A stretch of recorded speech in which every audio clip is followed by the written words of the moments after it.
Okay, good day. Welcome again to UP Math. So, ito po ay karagdagang kaalaman lamang doon po sa mga nauna nating reviewer, no?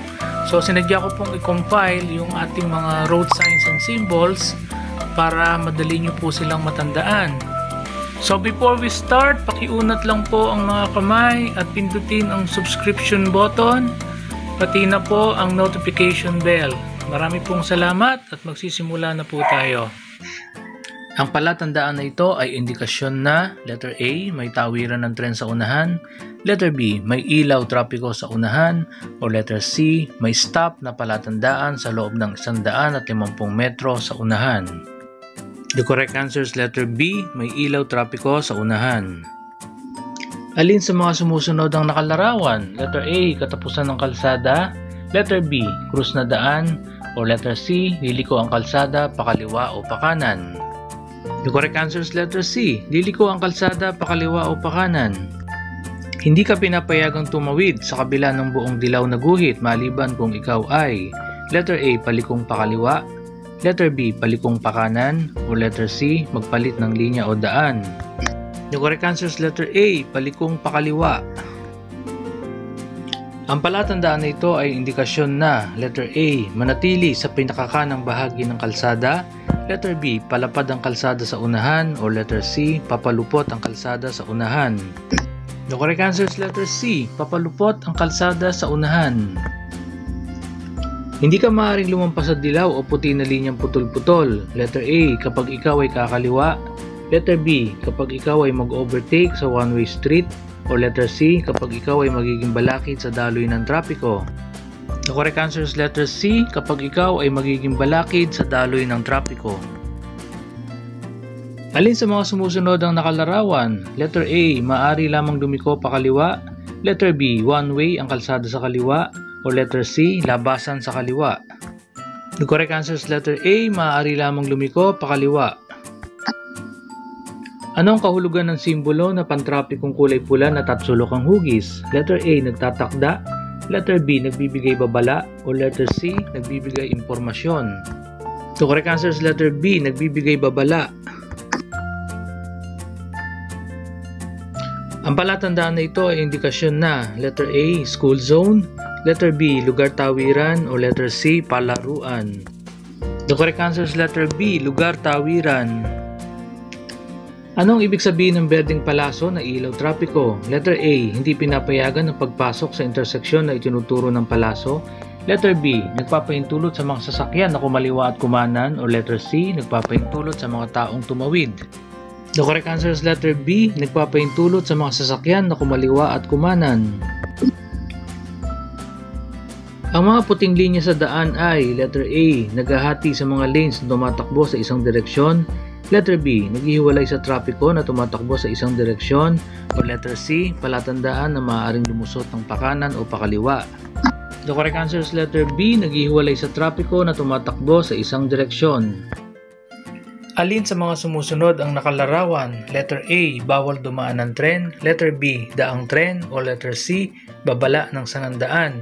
The correct answer is letter B, daang tren. Alin sa mga sumusunod ang nakalarawan? Letter A, matarik ang kalsada. Letter B, sirang kalsada. O letter C, ilog. The correct answer is letter C, ilog. Alin sa mga sumusunod ang nakalarawan? Letter A, madulas na kalsada. Letter B, baku-bakong kalsada. O letter C, matarik na kalsada. The correct answer is letter B, baku-bakong kalsada. Alin sa mga sumusunod ang nakalarawan? Letter A, papasok sa sangandaan na may kalsada sa gilid. Letter B, sasanib sa trapiko pagpasok sa sangandaan. O letter C, papasok sa sangandaan. The correct answer is letter B, sasanib sa trapiko pagpasok sa sangandaan. Ano ang ibig sabihin ng pavement marking na ito? Letter A, bawal mag-overtake. Letter B, bawal huminto. O letter C, gilid ng kalsada.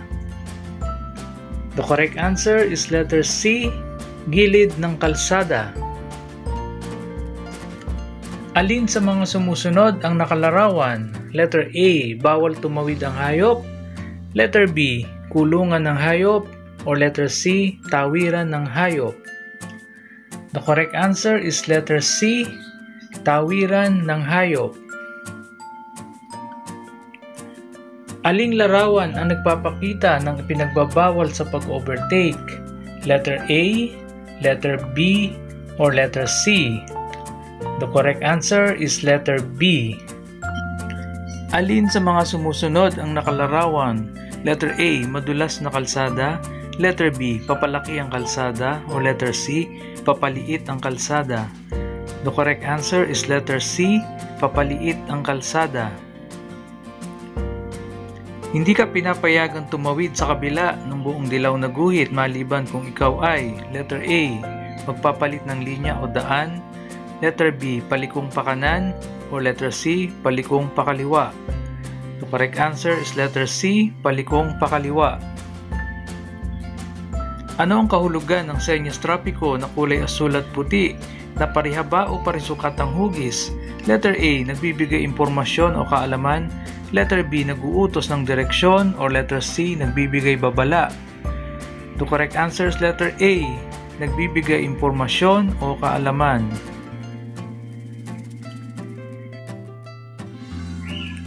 Ano ang kahulugan ng dilaw na palasong signal trapiko? Letter A, nangangahulugan na ang pulang palaso na signal trapiko ay malapit ng sumindi. Letter B, naguhudyat ng pakanan o pakaliwang direksyon. O letter C, nagpapahintulot sa mga sasakyan na kumanan, kumaliwa o dumiretso. The correct answer is letter A, nangangahulugan na ang pulang palaso na signal trapiko ay malapit ng sumindi.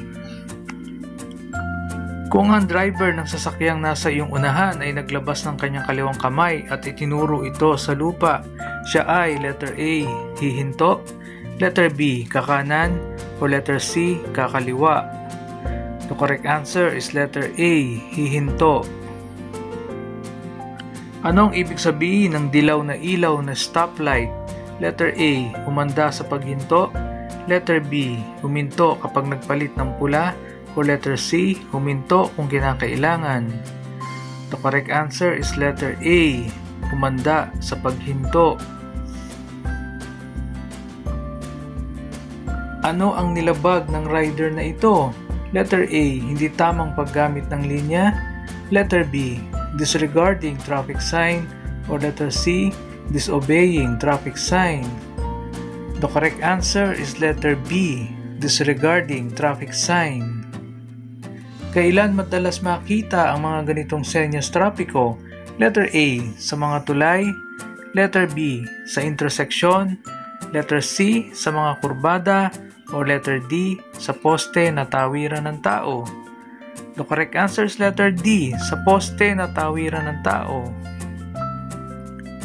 Ano ang ibig sabihin ng solid yellow line sa kalsada? Letter A, maaari kang mag-overtake.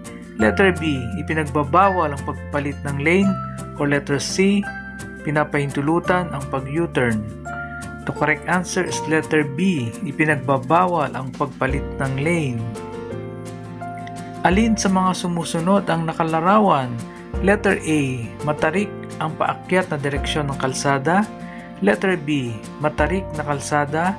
O letter C, matarik ang pababang direksyon ng kalsada. The correct answer is letter C, matarik ang pababang direksyon ng kalsada. Saan mo makikita ang senyas trapiko na ito? Letter A, sa dulo ng kalsada. Letter B, sa palaruan.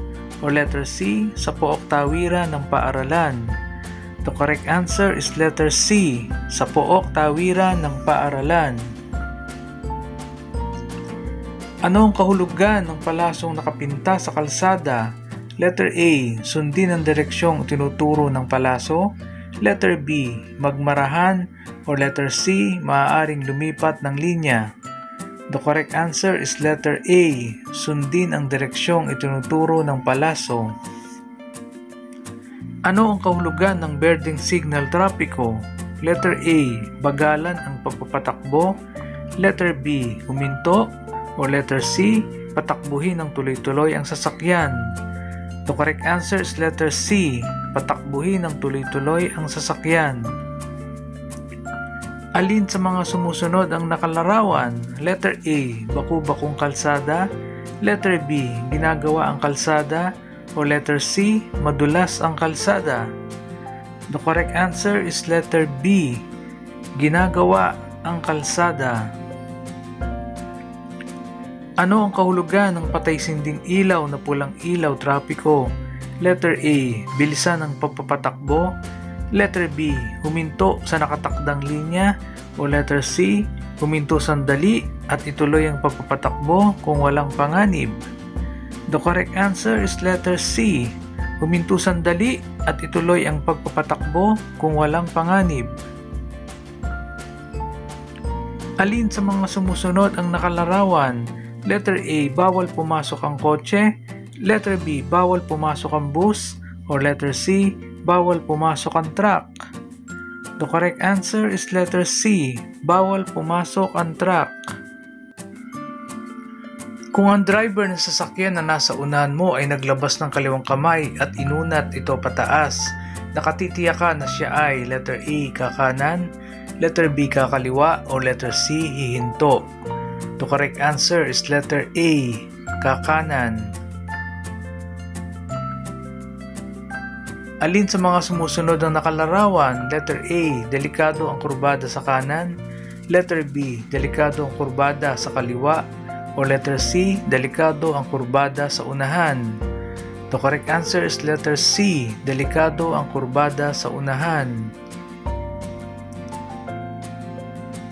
Ang puting linyang putol-putol ay palatandaan na letter A, maaring lumusot pakaliwa o pakanan kung walang peligro.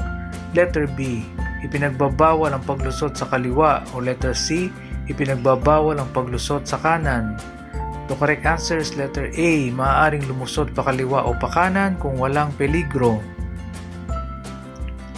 Alin sa sumusunod ang nakalarawan? Letter A, bawal ang pumasok ang anumang sasakyan na 2 metro ang luwang.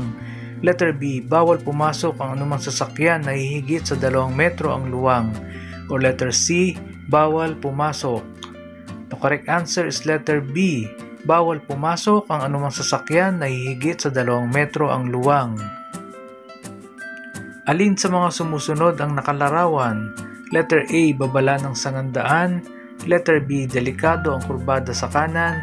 O letter C, delikado ang kurbada sa kaliwa. The correct answer is letter C, delikado ang kurbada sa kaliwa.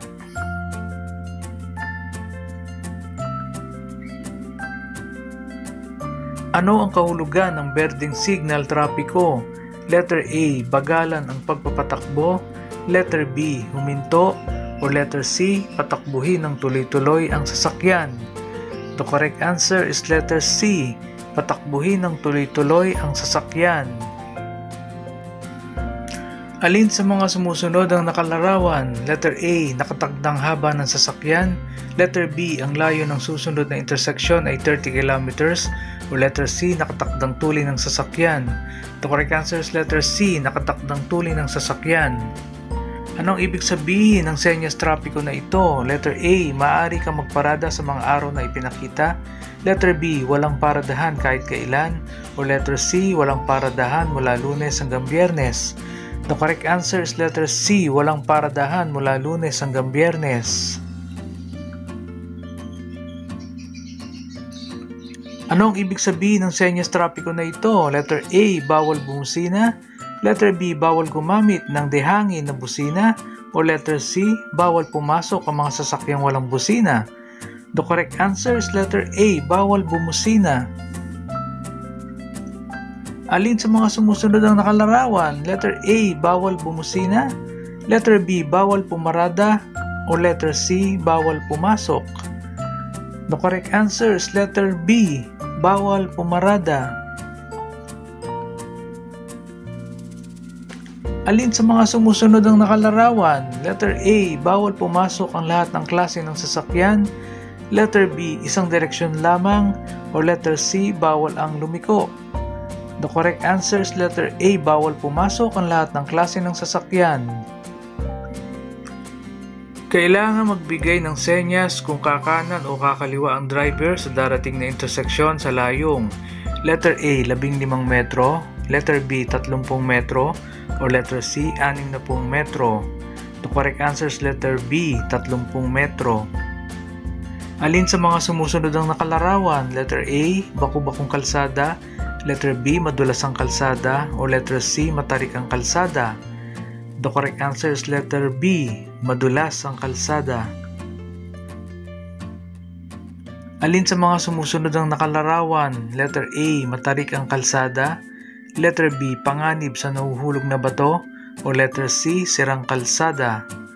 The correct answer is letter B, panganib sa nahuhulog na bato. Alin sa mga sumusunod ang nakalarawan? Letter A, bawal pumasok.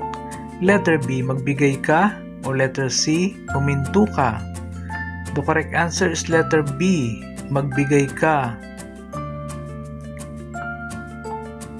Alin sa mga sumusunod ang nakalarawan? Letter A, matarik ang paakyat na direksyon ng kalsada. Letter B, matarik ang kalsada. O letter C, matarik ang pababang direksyon ng kalsada.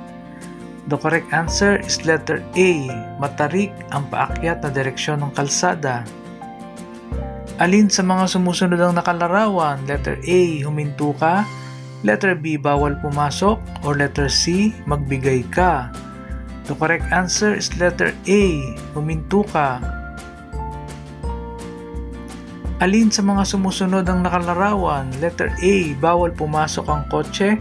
Letter B, bawal pumasok ang bus. O letter C, bawal pumasok ang sasakyang may nakakabit na trailer.